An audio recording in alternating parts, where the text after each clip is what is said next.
Hello, and welcome to the Office of the Patriot. If you are a returning viewer or subscriber, welcome back, and thank you for your continued viewership. It is appreciated.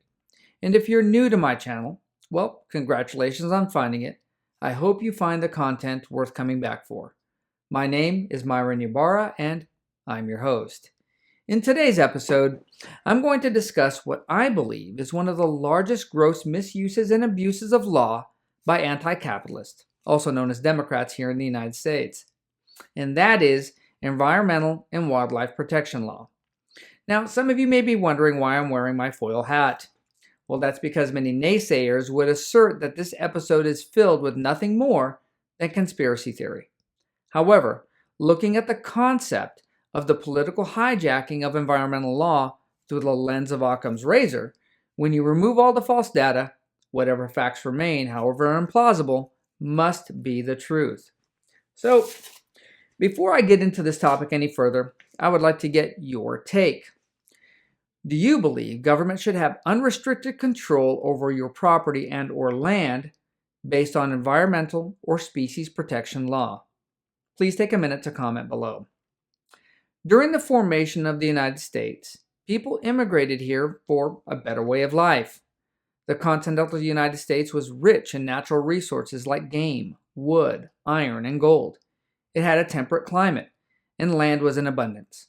And when you combine all of these features in one location, it makes for a very appealing place to live. As a result, settlers from all over the world made their way here for their piece of the freedom pie. And while getting their fill, these new citizens consumed and oftentimes wasted natural resources at an alarming rate, in many cases without regard for conservation. The federal government realized what was happening and initiated steps to conserve these resources for future generations. Enter the formation of the Fish and Wildlife Service in 1871. The Fish and Wildlife Service was tasked with the protection of native species and their habitats. And from the early 60s to 1980, the federal government took their environmental protection responsibility in earnest, and they enacted law after law to protect animals and their habitats. Some of these laws include the Wilderness Act of 1964, which provided funding for the acquisition of land by the federal government for conservation and recreation. We'll get into this a little bit more in a few minutes. The Endangered Species Act of 1973, which protects endangered plants and animals, and the Fish and Wildlife Conservation Act of 1980, which was enacted to protect non-game species. And since the federal government is now in the saving plants and animal business, who better to save the rest of the earth? So they established the Environmental Protection Agency, also known as the EPA, in 1970. And this was done to establish national air quality standards and guidelines to lower motor vehicle emissions, to clean up water and air around federal facilities, and to establish safeguards on the transportation of oil and the cleanup of oil spills. Later, both of these agencies would acquire more power to include being able to levy fines and fees on people or organizations who violate the law, and even prevent U.S. citizens from the lawful use of their property or land if they determine that the environment or a species would be endangered. If it sounds like these agencies have a heck of a lot of power and not a whole lot of oversight, you wouldn't be far off. Now, whether or not you believe these agencies were established and empowered early on to legitimately protect the environment and the animals within it is immaterial now, because that is not how they're being used today. The Fish and Wildlife Service and the EPA are bludgeons that are used by radical anti-capitalist Democrats who are disguised as environmentalists to move the current green agenda. If the government determines that your capitalistic goals don't fit the green agenda, then good luck in getting permits to move forward. If you do support the green agenda, then government will overlook whatever environmental law to ensure your company and you prosper. Take a look at what's happening to the whales on the East Coast. There's evidence to suggest that the whales are being injured and even killed as a result of offshore wind turbine surveying, but nothing is being done to stop the surveying because it fits the green agenda. Fun fact, the federal government is the largest landowner, racking up a whopping 28% of the total land in the United States, and that equates to approximately 640 million acres of land, all in the name of conservation.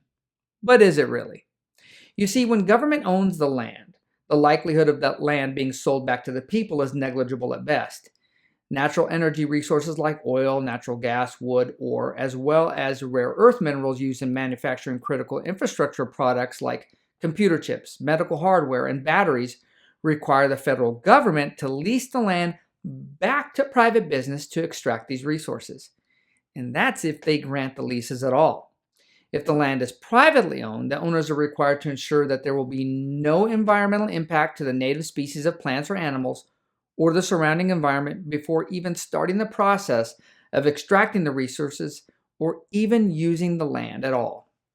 Take the Weyerhaeuser Fish and Wildlife Service case that made its way all the way up to the Supreme Court of the United States.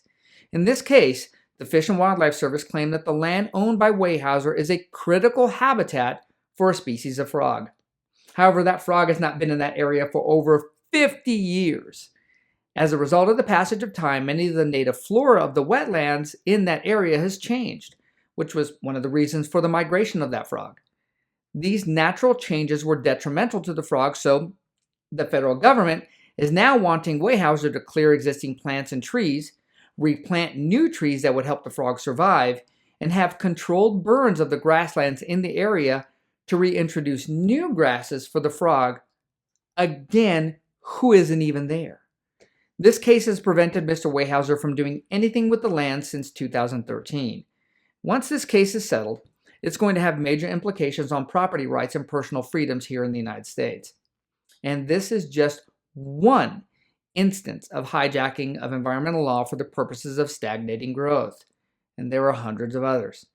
We are seeing government put unrealistic mandates on automobile manufacturers to the point where they are grasping at alternative fuels like electric power, even when there's no feasible mechanism for large-scale implementation.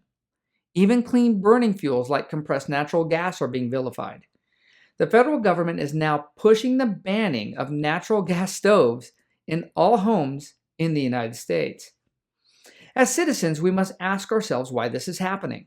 Well, I believe it's being pushed to consolidate Americans, to pull everyone out of the suburbs and rural America and transplant them into cities. Liberal Democrat politicians do not like self-sufficient people, and they want people to rely on government for everything. By removing fossil fuels as an option for transportation, heating, and energy generation, people will be forced to leave their homes in rural America, trading them for a 10 by 10 cubicle on the 75th floor of the nearest major city. Again, I know that sounds far-fetched and outlandish, but the facts are the facts, and they're not in dispute. The only way for free Americans to keep their freedom is to maintain their independence. Otherwise, one day in the not-so-distant future, we may all be staring out the window of our own 75th floor cubicle, watching CNN while enjoying a bowl of Soylent Green. Well, that's all I have for today. I hope you enjoyed the presentation. If you did, please take the time to like, subscribe, and share my channel on your social media. It is appreciated. And as always, have a great day and stay safe out there.